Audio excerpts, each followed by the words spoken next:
Hello friends, Radhe Radhe, जय श्री कृष्णा। और आज से नवरात्रि शुरू हो रहे हैं और सुबह का मुहूर्त था तो हमने माता रानी की चौकी लगाने की तैयारी कर रहे हैं, घर की साफ़ सफाई करके। और हम माता रानी की चौकी आज जहां हमने मंदिर है वहीं पर लगाएंगे। देखियो, इस जगह नीचे हमने ये बनाया था, ऊपर ठाकुर जी का मंदिर रखा है ना, तो इधर उधर ईंटें लगा करके इसी में हम नीचे हम माता रानी की चौकी लगाएंगे। और हमारे यहाँ बोल कहते हैं कि मठिया एक के मठिया में बैठी रहो माता रानी, भजन है कई सारे। तो इसी तरीके से हमने अपनी माता रानी की चौकी लगाई है एक मठिया की तरह, और उनकी चौकी लगा रहे हैं अंदर की साइड में। और बहुत अच्छा लगेगा, क्योंकि मुझे भी आसानी हो जाती है ना, क्योंकि मैं अंदर जा घर में कमरे में एक साफ़ सुथरी जगह और यहाँ पर तो मंदिर के पास ही ठाकुर जी की भी सेवा कर लेती हूँ और माता साथ ही साथ माता रानी की। तो इस वजह से मैंने मंदिर के पास ही लगाया है। और अगर अंदर रूम में लगाती तो मुझे बहुत भागा दौड़ी हो जाती है, बहुत थक जाती हूँ सच में। यहाँ ले जाओ सामान, वहाँ ले जाओ, इस वजह से मैंने मंदिर के पास ही अपनी माता रानी की चौकी लगाई है। और लाल कपड़ा बिछा दिया है चौकी पर, शुद्ध जगह तो है ये मंदिर के नीचे। और सबसे पहले गणेश जी को विराजमान करके और माता रानी को विराजमान कर लिया है मैंने, चावल के अष्टदल कमल बना करके। और टूटे अक्षत नहीं होने चाहिए। फिर मैंने घट स्थापना की है। और ये मैंने मिट्टी का नहीं मंगाया, मिट्टी का भी मंगा सकती हूँ मैं, इस पीतल के ही लोटे में और घट स्थापना कर रही हूँ। तो सबसे पहले मैंने कलाया बांध लिया है और अष्टदल कमल बना करके चावल का उस पर मैंने स्वास्तिक बना दिया और गंगा जल डाल के उसमें मैं कंठ तक इसमें जल भर दूंगी।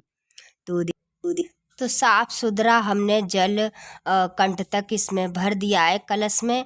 अब तो गंगा जल तो हमने पहले ही डाल दिया इसमें, चूँकि जल भरने से पहले गंगा जल डालने चाहिए। उसके बाद में हम देखो, एक सिक्का है और सुपारी है, इलायची है, और लौंग है, हल्दी है। तो ये सारी सामान सामग्री डाल देंगे कलश में, थोड़ी सी चावल डाल देंगे और वैसी चीज़ें थोड़ी सी डाली मैंने, चावल ज़्यादा नहीं डाली, क्योंकि 9 दिन तक रहता है ना कलश में जल, तो महक आने लगती है और ये चीज़ें ख़राब भी हो जाती है 9 दिन तक, गर्मी भी पड़ने वाली है। तो अशोक के पत्ते हो या आम के पत्ते, तो मेरे पास ये आम के पत्ते हैं। आम के पत्तों पर मैं हल्दी रोली चंदन से और टीका कर लूँगी, फिर उसके बाद में मैं इसमें कलश में लगा दूँगी। तो देखिए, इसी तरीके से हमने कलश में लगा दिए हैं। और देखो, हम मिडल फैमिली वाले हैं और बिल्कुल हम पर इतना टाइम और काम धंधा बहुत ज़्यादा प्रेशर होता है तो ना, और सभी पर होता है वैसे सुबह सुबह के टाइम पे। तो मैं बिल्कुल सादा तरीके से ही पूजा करती हूँ माता रानी की, भाव रूप से। आज मेरे पति भी मेरे साथ कर रहे हैं, तो मैंने देखो नारियल रख दिया, नारियल पे स्वास्तिक बना के चुंदरी लपेट के और थोड़ा सा कलावा लपेट के, और नारियल को सीधे बिल्कुल अपनी तरफ, जिस तरफ मुख होना चाहिए उस तरफ अपनी तरफ रख लिया। फिर मैंने जलाऊंगी अखंड ज्योत। अखंड ज्योत मैंने एक प्लेट लिया, उसमें स्वास्तिक बनाया और स्वास्तिक बना करके अखंड ज्योत मैं ना तेल की जलाती हूँ, और जो रोज़ाना दीपक जलाती हूँ उसे घी का जलाती हूँ। क्योंकि देखो, अपनी जैसी जैसी अपनी व्यवस्था होती है इसी हिसाब से सब लोग करते हैं। और तिल का तेल भी कोई ख़राब नहीं है, माता रानी के लिए, एक भगवान के लिए भाव रूपी होता है। और सिर्फ अखंड ज्योत ज़्यादातर पहले खासकर ज़्यादातर घी की जलाते थे ना, क्योंकि हमारे तरफ ज़्यादातर घी की जलती है। लेकिन आजकल इतनी महंगाई हो गई उस हिसाब से, और जैसी व्यवस्था होती है महंगाई के, भगवान के लिए कोई महंगाई महंगाई नहीं देखी जाती, लेकिन जहाँ जितना भगवान कर देते हैं ना उसी हिसाब से किया जाता है। तो मैंने तिल का तेल मंगा डाला है, तिल का तेल डाल करके, बहुत शुद्ध होता है ये भी, बहुत अच्छा होता है। तो उसकी मैंने जोत जला दी है। और जोत जला करके सबसे और एक जोत जलाई है मैंने ये घी की, जो कि रोज़ाना जले करेगी जी, रोज़ाना मैं घी के जला करूँगी और अखंड जोत जलाऊँगी ना तेल की। तो ये मेरे हस्बैंड हैं, उन्होंने आज वैसे ये माता रानी की सेवा बहुत करते हैं और ये व्रत रखते हैं। मैं नहीं व्रत रख पाऊँगी सच्ची बताऊँ, क्योंकि अभी 16 दिवसीय व्रत आए थे, वो भी मैंने व्रत रखे तो मेरी तबीयत थोड़ी-सी ख़राब थी ना, इस वजह से मैं व्रत नहीं रख पाऊँगी। तो हस्बैंड रख रहे हैं और बच्चे भी रख रहे हैं, तो हम सारी तैयारी कर लिए, माता रानी की पूजा शुरू हो गई है।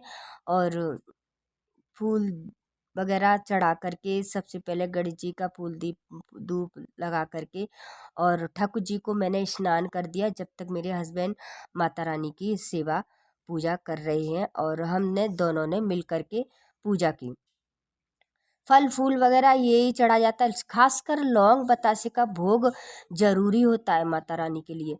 अगर तुम लौंग बतासे का भोग लगाओगे डेली रोजाना आज्ञारी पत, तो माता रानी इतनी जल्दी प्रसन्न होती हैं कि सारे काम तुम्हारे पूरे परफेक्ट बहुत जल्दी हो जाते हैं। कोई भी दिक्कत परेशानी हो वो बहुत जल्दी हो जाती हैं पूरी।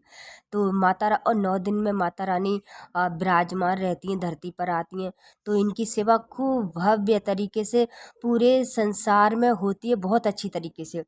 और घर घर घर विराजमान होती है माता रानी। तो देखिए ठाकुर जी की सेवा कर दी है मैंने, ऊपर कर रही हूँ उनको स्नान वगैरह। आज लेट हो गया था माता रानी की चौकी लगाने में, तो उनको लेट स्नान कराया, क्योंकि टाइम मरूत निकल जाता ना, इस वजह से मैंने कि तुम्हें बाद में स्नान कराऊंगी। तो आज्ञारी लगा दी है। आज्ञारी पर हमने कंडे की और आज्ञारी सुलगाल करके प्लेट में ही हम उनके आज्ञारी रख करके भोग लगाएंगे। और ज़्यादातर देखो हमारे यहाँ केला मैया का मंदिर है, वहाँ पर भी हम डेली रोजाना जाते थे पूजा करने के लिए, ऐसी ही आज्ञारी रख करके और उसमें लौंग घी और बतासे का भोग लगाते थे माता रानी को और पूजा मंदिर में ही करके आते थे।